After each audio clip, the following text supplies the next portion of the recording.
Et à Aubagne, les... comment vous expliquez ce résultat qui vous place en tête?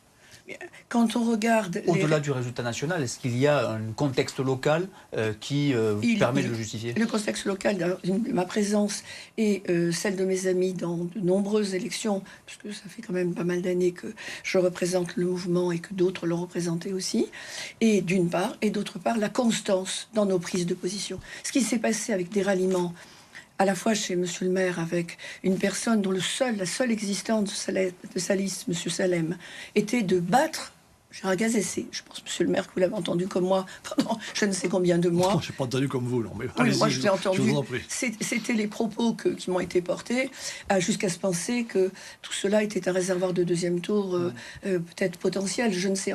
Toujours est-il que ce ralliement, comme celui de Monsieur Schifani, divers droite, allant sur une liste qui va récupérer les voix de LFI, c'est véritablement quelque chose qui n'est plus supportable pour les Français. C'est juste ça qui donne la nausée. Il faut arrêter avec cette hypocrisie. Et notre mouvement, en tête partout, c'est parce qu'il est dans une constance des analyses, des propositions et des paroles données.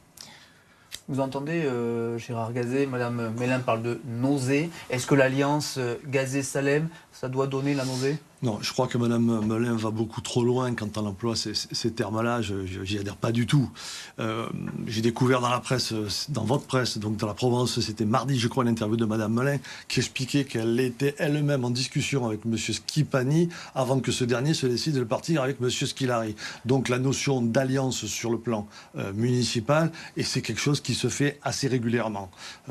J'ai bien entendu Mme Mélin qui vient de nous expliquer qu'on est dans un contexte national. Bien sûr que les résultats que nous avons sur Aubagne, nous, aujourd'hui, sont quelque part homothétiques, en tout cas, ou en partie homothétiques à ce qui se passe au niveau national, c'est-à-dire que nos concitoyens en ont marre, et donc ils l'ont fait savoir. Mais le premier tour d'une élection, c'est un premier tour où on choisit, où on va exprimer, par exemple, vis-à-vis du maire sortant, que quelque part, on a une forme d'insatisfaction que je suis prêt à reconnaître et qu'on va partager dans le débat, certainement. Insatisfaction ou lassitude, Gérard Gazé? Non, je crois que c'est depuis 12 ans. Non, je crois que c'est une satisfaction, très, très franchement. Moi, je vois mes concitoyens dans la rue, je suis tous les jours donc dans la rue à Aubagne, donc c'est une satisfaction, mais que je vais expliquer, bien sûr, et c'est l'occasion de ce débat de le faire. Mais il y a aussi également un courant national qui exprime qu'il y a un ras-le-bol peut-être aujourd'hui d'un certain nombre de formes de politique, qui est donné d'ailleurs un exemple au niveau national. Quand on voit l'Assemblée nationale, ce qui se passe, que ce soit à travers les rangs de l'extrême droite, de l'extrême gauche, du centre ou de tous les partis, les Français en ont marre. Ils nous le traduisent aussi sur le plan national, sur le plan municipal.